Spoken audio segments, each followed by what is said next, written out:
자, 여러분 안녕하십니까? 반갑습니다. 부동산 세법의 김동수입니다.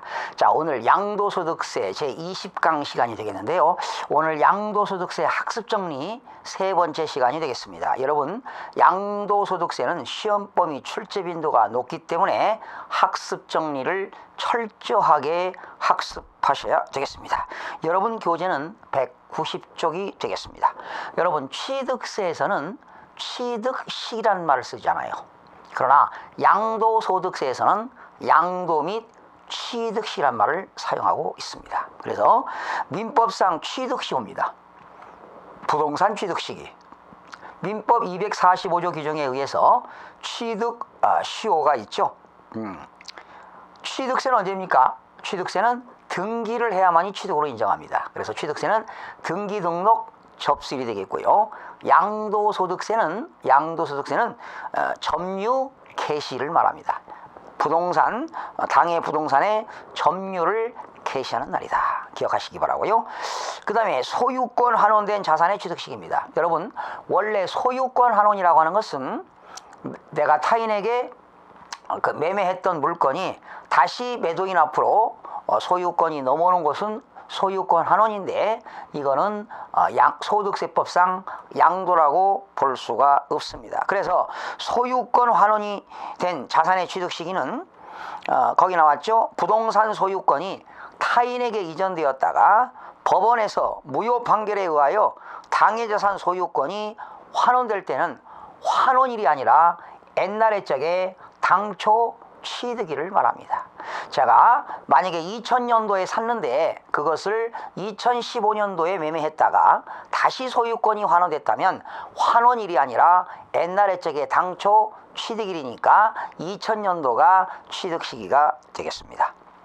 그 다음에 공익사업을 위하여 토지가 수용되는 경우가 있습니다. 법률이 여러분 토지를 갖고 있다가 공공기관이나 국가기관이 공익사업을 위해서 수용되는 경우가 있습니다. 이 법이 공익사업을 위한 토지 등의 취득 및 보상에 관한 법률인데요. 법률 이름은 중요하지 않고요. 이것도 시험에 잘 나오는데, 대금을 청산하는 날, 그러니까 보상금 받는 거죠. 아니면 대금을 청산하는 날, 아니면 수용 개시일 또는 소유권 이전 등기 접수일 중 빠른 날이 되겠습니다. 세 가지입니다. 기억하세요. 잘 나옵니다. 시험에. 공익사업을 위하여 수용되는 경우는 대금을 청산하는 날, 수용 개시일, 그리고 소유권 이전 등기 접수일 중 셋 중에 빠른 날이 되겠습니다. 다만 소유권에 관한 소송으로 보상금이 공탁법에 의해서 공탁되는 경우는 어떻게 될까? 소유권 관련 소송 판결 확정일입니다. 확정 판결일이 되겠습니다. 그 다음에 양도한 자산의 취득 시기가 분명하지 않은 경우입니다. 양도한 자산의 취득 시기가 분명하지 아니한 경우는 어떻게 될까? 거기 출처요. 먼저 취득한 자산을 먼저 양도하는 것으로 본다. 먼저 취득한 자산을 먼저 양도하는 것으로 보게 됩니다. 그 다음에 소득세법상 취득시기 의제가 나오죠. 여러분 생각해 보세요. 여러분이 1970년도에 지금으로부터 45년 전 토지를 샀다. 그때 가격과 지금 그 토지를 양도한다면 현저한 가격 차이가 생기기 때문에 세금을 계산하는데 불합리하다는 거지요. 그래서 소득세법에서는 취득 시기를 의제하고 있습니다. 연도 기억하시기 바랍니다. 1984년 12월 30일 이전에 취득한 토지와 건물과 부동산에 관한 권리와 기타 자산은 의제 취득일을 85년 1월 1일 날 취득하는 것으로 봅니다. 기억하시죠?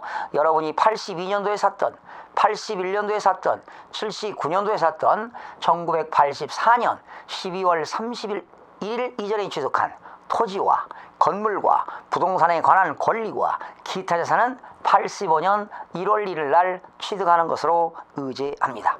또한 1985년 12월 30일 이전에 취득한 주식과 그리고 출자 지분의 의제 취득일은 86년 1월 1일 날 취득으로 의제하게 되는 것입니다. 이제 출제 의도입니다. 양도소득세 과세표준에서 필요경비 종류. 여러분, 자, 양도소득세 과표는 어떻게 구합니까? 자, 들어보세요. 양도가액에서 필요경비를 빼면 양도차익입니다. 양도차익에서 장기보유 특별공제를 차감하면 양도소득금액입니다. 세 번째는 양도소득금액에서 양도소득 기본공제를 차감하면 양도소득 과세 표준인데요. 1번 양도가액 판매한 금액에서 필요경비를 빼면은 양도차익이 나오지요. 그때 필요경비는 어떤 것들이 있는가? 그렇죠? 사왔던 금액, 취득가액. 취득한 이후에 그 가치가 증가되거나 용도 변경으로 가치가 증대된 자본적 지출입니다. 그리고 양도비용. 여기는 양도비용은 직접 양도비용이 되겠습니다. 그래서 필요경비는 세 가지가 있습니다. 취득가액과 자본적 지출과 직접 양도비용이 있습니다. 그러면 자본적 지출은 어느 것들이 있는가? 그 소유권을 확보하기 위하여 직접 소요된, 줄쳐요 오른쪽 줄쳐요 소송비용. 소유권에 분쟁이 생겨가지고 소송비용과 화해비용 등의 금액으로 지출한 연도의 각 소득금액 계산에 있어서 필요경비로 산입된 것을 제외한 것이다. 그러니까 소유권 확보를 위하여 들어가는 소송비용과 화해비용도 자본적 지출에 들어갑니다. 두 번째, 그 양도자산의 용도 변경입니다. 용도, 그리고 개량, 이용 편의 시설을 위하여 지출한 비용. 여러분, 건물에다가 엘리베이터가 없었는데 엘리베이터를 설치했다, 또는 에스컬레이터를 설치한 것도 이용 편의를 위하여 지출한 비용이 되겠습니다. 이런 것들이 자본적 지출이 되겠습니다. 세 번째, 개발이익 환수에 관한 법률에 따라서 줄쳐요 개발부담금. 줄치세요. 개발부담금. 개발이익 환수에 관한 법률에 따라서 개발부담금, 이것도 자본적 지출에 들어가고요. 네 번째, 재건축 초과이익 환수에 관한 법률입니다. 재건축 초과이익 환수에 관한 법률에 따라서 재건축 부담금입니다. 이러한 재건축 부담금도 자본적 지출에 들어갑니다. 개발 부담금과 재건축 부담금, 개발 부담금과 재건축 부담금도 자본적 지출에 들어갑니다. 다섯 번째, 토지 이용 편의를 위하여 지출한 줄쳐요 장애 철거 비용입니다. 장애물 철거 비용. 토지 이용 편의를 위하여 지출한 장애 철거 비용도 자본적 지출에 들어갑니다. 여섯 번째, 토지 이용 편의를 위하여 당해 토지에 도로를 신설한 경우에 경우와 그 시설비입니다. 신설한 경우입니다. 우자가 빠졌습니다. 토지 이용 편의를 위하여 당해 토지에 여러분이 갖고 있는 토지에다가 말이죠, 도로를 신설한 경우에 그 시설비, 그러니까 토지에다가 도로를 만드는 데 들어가는 그 비용도 자본적 지출에 포함된다는 겁니다. 일곱 번째, 토지 이용 편의를 위하여 토지의 도로를 신설해 가지고 그 신설된 도로를 국가 또는 지방자치단체에 무상으로 공유했습니다. 무상으로 공유한 경우에 도로로 된 그 토지의 가격도 자본적 지출로 인정이 됩니다. 여덟 번째, 사방사업에 소요된 비용입니다. 여러분, 사방사업법에 의해서 사방사업이라고 하는 것은 뭐 산지가 붕괴되기 때문에 이렇게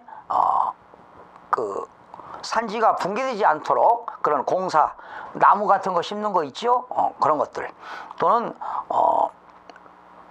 뭐 황폐된 토지를 이렇게 복구하는 것들도 이런 것들이 사방사업에 소요되는 비용이다. 이렇게.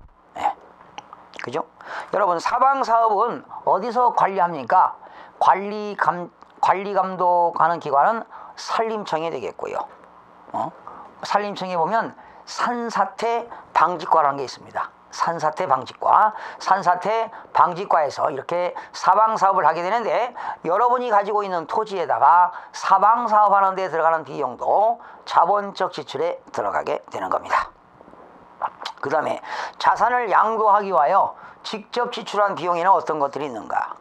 간접 양도 비용은 아니고요. 직접 양도 비용에는 거기 나왔죠? 계약서 작성 비용, 그리고 공증 비용, 그리고 인지대, 그리고 소개비 등 증권 거래세, 그리고 채권 매각 자손이 있다. 이런 것들이 직접 양도 비용이 되겠습니다.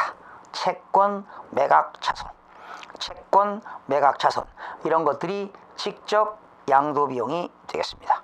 계약서 작성 비용, 공증 비용, 인지대, 그리고 소개비 등 증권 거래세, 채권 매각 자손, 이런 것들이 직접 양도 비용이 되겠고요. 자, 등기자산의 양도소득세 과세표준 계산 방법 나왔죠. 자, 조금 전에 말씀드렸듯이 양도가액에서 필요경비를 뺍니다. 양도가액에서 필요경비를 빼게 되면, 자, 양도가액에서 필요경비를 빼게 되면 뭐가 나옵니까? 양도차익이 나옵니다. 숫자를 한번 넣어보면서 계산을 해보도록 하겠습니다. 만약에 양도가액이 1억이다. 필요경비가 8천만 원이라면 양도차익은 2천만 원이 되겠죠. 그 다음에 두 번째, 양도차익에서 무엇을 공제하느냐? 장기보유 특별공제를 뺍니다.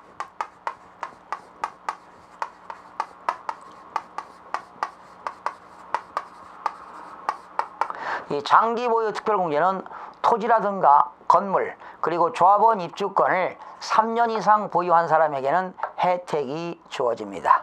10년 이상 보유할 때 최고 30%죠. 장기보유 특별공제 빼게 되면 양도소득 금액이 나옵니다.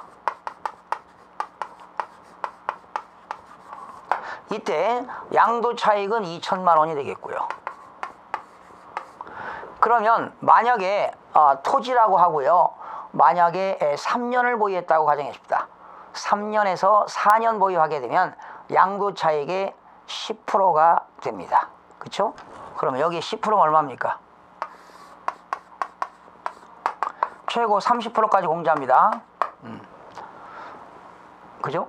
10%. 3년에서 4년일 때 10%. 4년에서 5년일 때는 12%. 5년에서 6년 보유하면 15%를 공제합니다. 만약에 9년을 보유했다면 27%, 10년 이상 보유했다면 최고 30%까지 공제하니까요. 장기 보유 특별공제, 만약에 3년을 보유했다면 양도차익의 10%니까 여기에 200만 원 되겠죠? 이것이 양도소득 금액이 1,800만 원이 되겠습니다. 세 번째, 양도소득 금액에서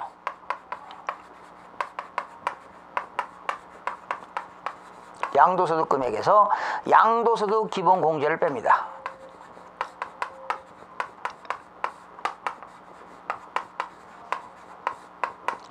양도소득 기본공제를 빼게 되면 양도소득 과세표준이 되겠습니다.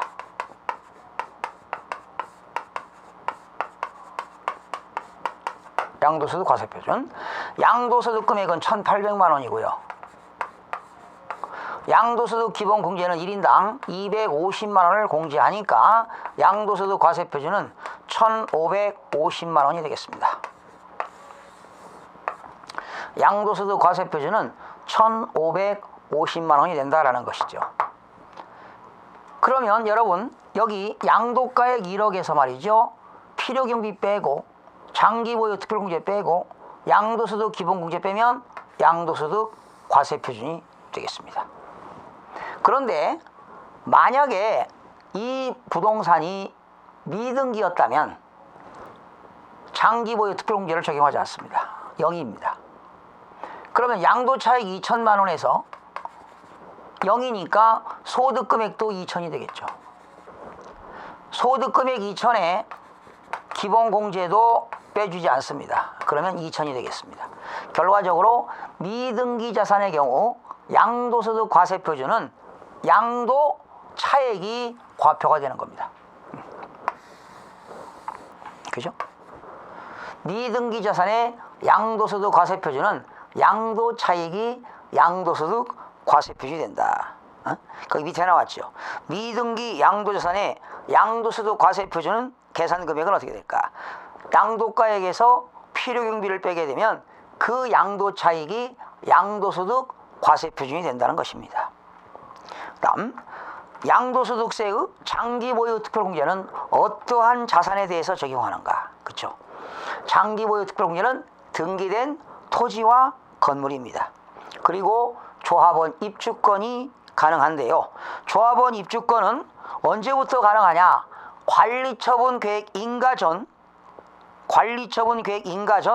그 주택분의 양도차익분에 한해서 3년 이상 보유해야 되겠습니다. 등기된 토지와 건물과 조합원 입주권으로서 3년 이상 보유할 때 장기보유 특별공제 혜택이 주어집니다. 그 다음 장기보유 특별공제에서 보유기간과 공제율은 어떻게 다를까? 3년 이상 보유기간에 따라서 그렇죠, 차등 공제가 됩니다. 3년 이상 4년 미만일 때는 양도차익의 몇 프로? 10%. 4년 이상 5년 미만일 때는 양도차익의 12%. 5년에서 6년일 때는 15%. 6년에서 7년은 18%. 7년에서 8년은 21%. 8년에서 9년은 24%. 9년에서 10년은 27%. 10년 이상 보유하면 최고 30%를 공제합니다. 다만 거기 나왔죠? 1세대 1주택의 경우 1세대 1주택의 경우는 3년 이상 보유하게 되면 3년에서 4년 미만은 양도차익의 24%입니다. 1년에 8% 공제하니까 24%. 4년에서 5년일 때는 32%. 5년에서 6년일 때는 얼마입니까? 40%죠. 10년 이상일 때는 최고 몇 프로입니까?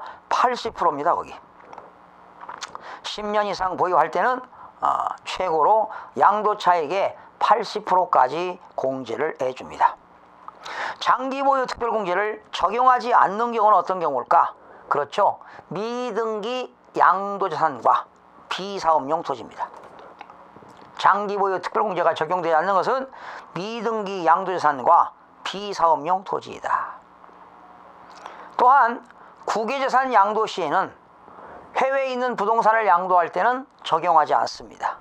여러분이 미국에 있는 부동산을 10년 이상 보유하고 있다 하더라도 장기보유 특별공제는 적용하지 않지만 부동산 매매업자는 적용이 된다는 것 기억하시기 바랍니다. 다시요. 미등기 자산과 비사업용 토지는 장기보유 특별공제를 적용하지 않습니다.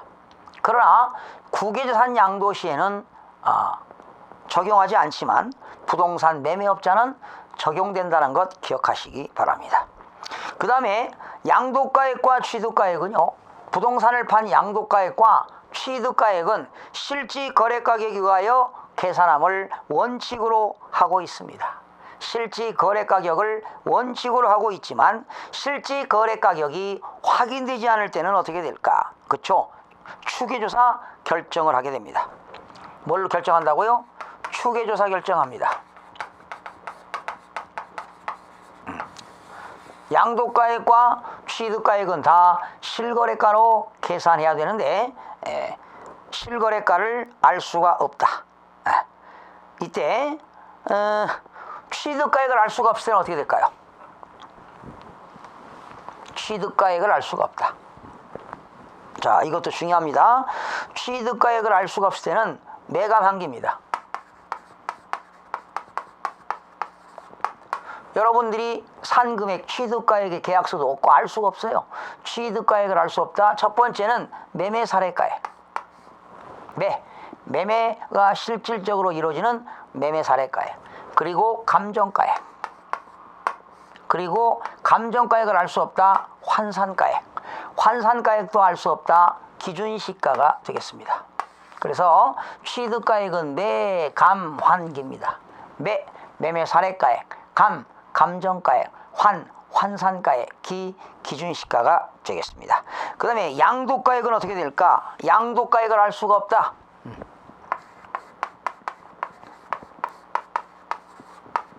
양도가액을 알 수가 없을 때는 매감기입니다.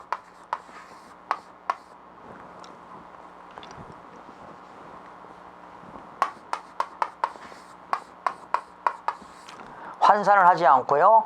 양도가액을 알 수 없다. 매매사례가액. 알 수 없다. 감정가액. 알 수 없다면 기준시가에 의합니다. 그래서 취득가액은 매감환기, 양도가액은 매감기, 이런 순서에 의해서 정해진다는 것 기억하시면 되겠습니다. 자, 양도소득세의 세율로 넘어갑니다. 양도소득세 세율에 있어서 5단계 초과 누진세율이 적용되는 겁니다. 여러분, 양도소득세는 6%, 15%, 24%, 35%, 38%까지 5단계 초과 누진세율을 적용하게 되는데요. 그 5단계 초과 누진세율은 어떤 걸 적용하느냐?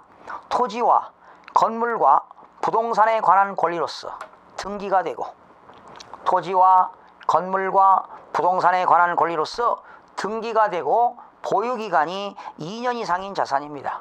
토지와 건물과 부동산에 관한 권리로서 등기가 되고 보유기간이 2년 이상인 자산, 그리고 기타 자산이 되겠습니다. 여러분, 기타 자산은 보유기간하고 등기 여부에 관계가 없습니다. 기타 자산은 보유기간에 관계없고 등기 여부 관계없이 5단계 초과 누진세율을 적용하게 되는 겁니다. 다시요. 토지와 건물과 부동산에 관한 권리로서 등기가 되고 보유기간이 2년 이상인 자산, 그리고 기타 자산입니다. 이때 기타 자산은 보유기간과 등기 여부에 관계없이 무조건 5단계 초과 누진세율을 적용하게 되는 것입니다. 그 다음에요, 조세 부담을 부당하게 감소시키는 것으로 인정되는 거. 자, 조세 부담을 부당하게 감소시킬 목적으로 탈세하겠다는 거 아닙니까? 감소시킬 목적으로 인정되는 경우는 어떤 경우일까? 첫 번째, 특수관계에 있는 자입니다. 특수관계를 맺고 있는 것은 이때 특수관계는 배우자와 직기존비속은 제외되고요. 그러면 배우자는 무촌이죠. 직기존비속은 일촌이죠. 그러면 배우자와 직기존비속을 제외한 2촌 이상, 3촌, 4촌, 반계 혈족, 이런 특수관계에 있는 자로부터 시가보다 높은 가격으로 매입하거나, 만약에 시가가 1억인데 1억 5천 주고 매입하거나, 또는 특수관계자에게 시가보다 낮은 가격으로 양도했다. 시가는 1억인데 6천만 원에 양도했다. 시가가 1억인데 1억보다 비싸게 매입했다. 시가보다 싸게 양도했다면 이거는 특수관계인끼리 시가보다 싸게 양도했다, 비싸게 사왔다, 이러한 거래는 부당한 조세를 부당하게 감소시킬 목적으로 행하는 행위라고 볼 수가 있게 되는 것입니다. 그 밖에 특수관계에 있는 자와의 거래로 해당 연도에 양도가액 또는 필요경비의 계산 시 조세 부담을 부당하게 감소시키는 것으로 인정될 때는 조세 부담을 부당하게 감소시킬 것으로 인정되는 겁니다. 이때 시가와 거래가액 차익이 3억 원 이상입니다. 시가와 거기 거래가액 차익,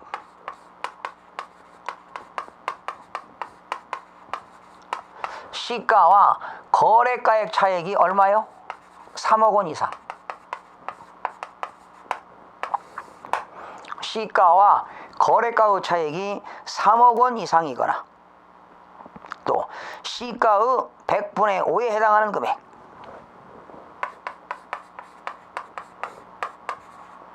시가의 100분의 5에 상당하는 금액,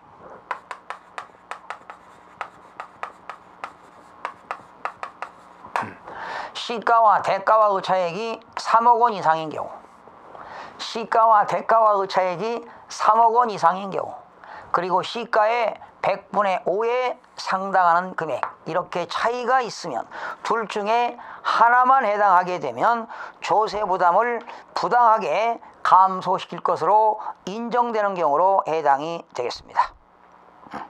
이런 경우가 조세 부담을 부당하게 감소시키는 것으로 인정되는 경우가 되겠습니다. 그 다음에 양도소득세의 탄력세율 범위는 어떻게 될까? 탄력세율 범위를 말합니다. 거기 양도소득세 유세율은 10% 강행 규정입니다. 10%를 가감한 범위 내에서 탄력적으로 조정할 수 있다. 의무 규정이 아니라 강행 규정이라는 겁니다. 10% 범위 내에서 탄력적으로 적용할 수 있다. 어떤 경우냐? 비사업용 토지가요, 지정지역 내에 있는 비사업용 토지입니다. 기획재정부가 정하는 지정지역 내에 있는 비사업용 토지, 그리고 지정지역 내에 있는 1세대 3주택 이상에 해당하는 주택입니다. 그러니까 지정지역에 있는 비사업용 토지와 지정지역에 있는 1세대가 3주택 이상에 해당하는 주택을 양도할 때는 10% 범위 안에서 가감 조정할 수 있다.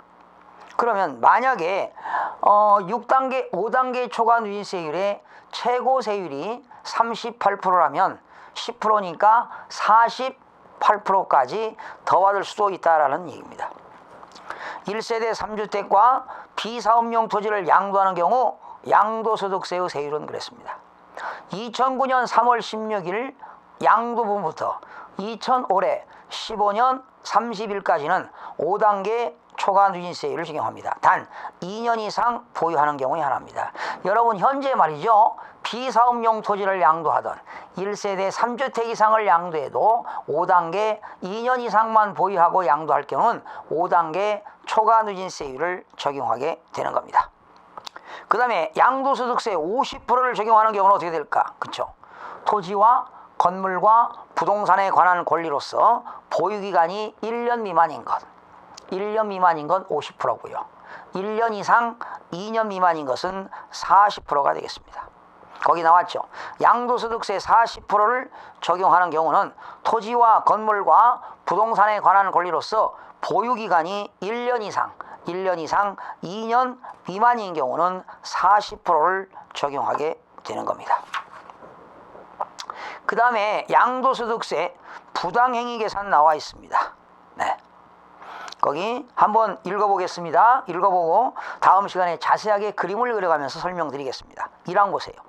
납세지 관할세무서장, 지방국세청장은 양도소득이 있는 거주자의 행위 또는 계산이 그 거주자의 특수관계인과의 거래로 인하여 소득에 대한 조세 부담을 부당하게 감소시킬 것으로 인정되는 경우 거주자의 행위 또는 계산과 관계없이 과세기간 소득금액으로 계산할 수 있다. 부당행위 계산입니다. 거기 아까 조세 부담을 부당하게 감소시키는 경우로 인정되는 경우 있죠. 거기 내용과 비슷한 내용인데요. 2번 보세요. 거주자가 특수관계인데 배우자와 직계존비속 죄입니다. 자산을 증여한 후 그 자산을 증여받은 자가 증여일로부터 5년 이내 다시 타인에게 양도한 경우로서 증여받는 자와 증여세, 양도소득세를 세액이 증여자가 직접 세액을 합한 금액이 증여자가 직접 양도한 경우로 보아 계산한 소득세보다 적은 경우에는 그 증여자가 자산을 직접 양도하는 것으로 본다. 다만 양도소득이 해당 수중자에게 실질적으로 귀속되는 경우는 그러하지 아니하다. 조금 있다가 다음 시간에 그림으로 중요하기 때문에 자세하게 설명드리겠습니다. 3항입니다. 증여자에게 양도소득세가 과세하는 경우 증여받은 자산에 대해서 상속세 및 증여세법 규정에도 불구하고 증여세를 부과하지 아니한다. 이렇게 나와 있습니다. 이 내용 다음 시간에 그림을 그려가면서 상세하게 설명을 드리도록 하겠고요. 하나만 더 하겠습니다. 미등기 양도자산은 어떠한 불이익이 있는가? 미등기로 팔게 되면 어떠한 불이익이 있느냐? 비과세라든가 감면 적용 배제입니다. 적용하지 않는다는 거죠. 적용을 배제한다 이런 얘기죠. 필요경비 계산 공제할 때요, 0.3%를 공제하겠다는 겁니다. 그리고 미등기 부동산에 대해서는 장기 보유 특별공제를 적용을 배제하고 양도소득 기본공제도 적용을 배제하고 미등기로 발급되면 양도소득세의 세율은 최고 70%의 세율을 적용하게 되는데요. 자, 시간 관계상 오늘 여기까지 하고 다음 시간에 양도소득세 부당행위 계산을 시험에 중요하기 때문에 그림을 그려가면서 살펴보는 시간을 갖도록 하겠습니다. 바로 이어서 다음 시간 학습하겠습니다. 여러분 수고하셨습니다.